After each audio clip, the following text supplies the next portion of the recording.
So why hire somebody in person to travel with you and train you in person? I was self-aware enough to know that like I would hide. Like there's this incredible story that Jordan and Mike talk about where I discovered that I could put my big toe against my bathroom counter to lower the scale weight. And you would do that consciously? So like I also weigh myself every day and I take a picture and I send it to Mike and Jordan, and it's like kept me in check. It's huge for me. One day by accident, like I slipped in the bathroom or something. And was it an accident? It was an accident. I slipped in the bathroom for a second, kind of scary shit. Like there was some water there. It kicked the scale a little bit. I didn't really realize it. Showered, went on the scale, and the scale was very close to like the bottom of my sink. And just somehow, I'm like on it. Like somehow, it like grazed it, and I could see that it kind of moved for a second. I'm like literally just never dawned on me, and I was like, wait a minute. And so like I pushed it a little more, and I saw the scale went down, and so I started like nothing happened. I did the normal day, but the next day, I remember this very vividly. It's like 6 years ago. I like had a big dinner. And I believe I had a big dinner because I actually just discovered this thing on a scale. And sure enough, the next morning I was like up more than I'd like to be, and I kicked it a little. And then so this went on for like 2 weeks, and it completely allowed me to go up like 3 actual pounds, like actually, not kind of like scale weight, and I felt it. Because at this point in my life, I'd shredded. I went from like 188 to 157 to like 168, but like that 157 to 168 came with like 5 pounds of muscle. And I was like, whoa, this is different. Like you start learning, right? I'm like, oh, I can be like at this weight, but look different. I'm like, look way, like it's really cool when you learn like muscle can enter your body and like reform you, and how much it hits the scale. And you just start learning when you don't know anything. For all the people who are listening right now that don't know anything yet, you'll be on this journey.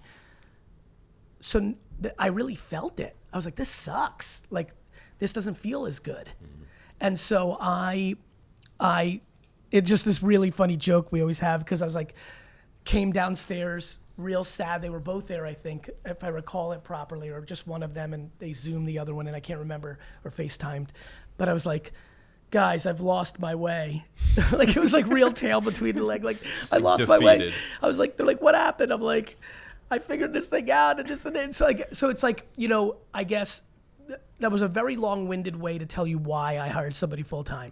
I knew that I was going to try everything and anything to not do this. It's that bad. Like, it's that hard for me. Yeah. It's like I'm sitting here right this second telling you how hard it is. And if you told me 9 years later, after going through this journey, that it would be this hard, I might have not believed you. I would have said, at some point it would have clicked in. It's a fight every day. When people talk about alcoholism or things of that nature, substance abuse, and they talk about like, it's a battle forever. This journey in my life around health and wellness, though I don't put it on the same plane as a disease of like, substance abuse. I have such empathy and compassion for people that are battling that every day, but it is the closest thing in my life where I'm like, wow, this will just never be easy. So that level of accountability, so that was the reason why you hired them for the accountability. I needed a babysitter and accountability. That level of self-awareness and ultimately vulnerability to be able to share with them that you did that trick, because a lot of people, they will lie to their trainers or their coaches, and then they don't get the results. So why? So you did it for what, 3 days you said, and then I did it for came clean? Yeah, it wasn't long, maybe a week or two. But why? Because I don't want to lose. Yeah. Like, I don't like tricking myself. I think the reason I'm a happy person is when you trick yourself, you're finished. You can't lie to yourself. You can't lie to yourself. Lack of integrity.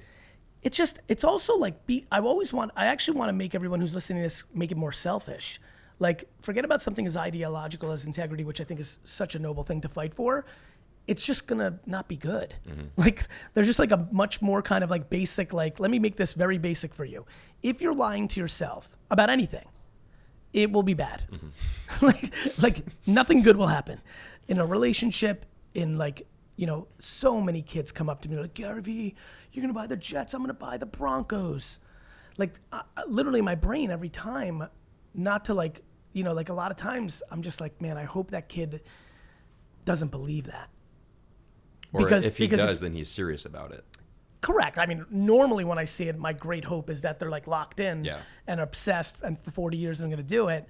But like in reality, 99.9% of the time, it's very obvious to me immediately that it's someone who's tricking themselves. I'm going to be a billionaire, and I'm like, why? And this, and like, there's just like a lot. I see it a lot. I'm going to be a rapper. I'm going to be Yeah. a professional athlete. Well, you know why a lot of people do that? I'm sure you know this, is we get an increase in dopamine when we say we're going to do something.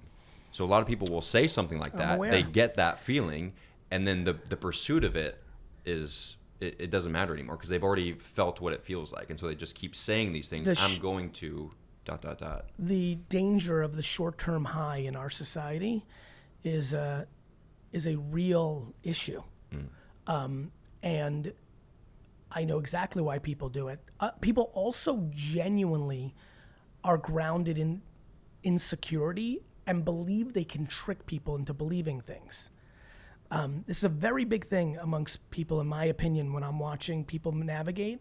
They're trying to paint a picture about themselves to others because they value others' opinions of them. And so they posture, they peacock. And I think that's a vulnerability, unfortunately, when it's not grounded in actual belief.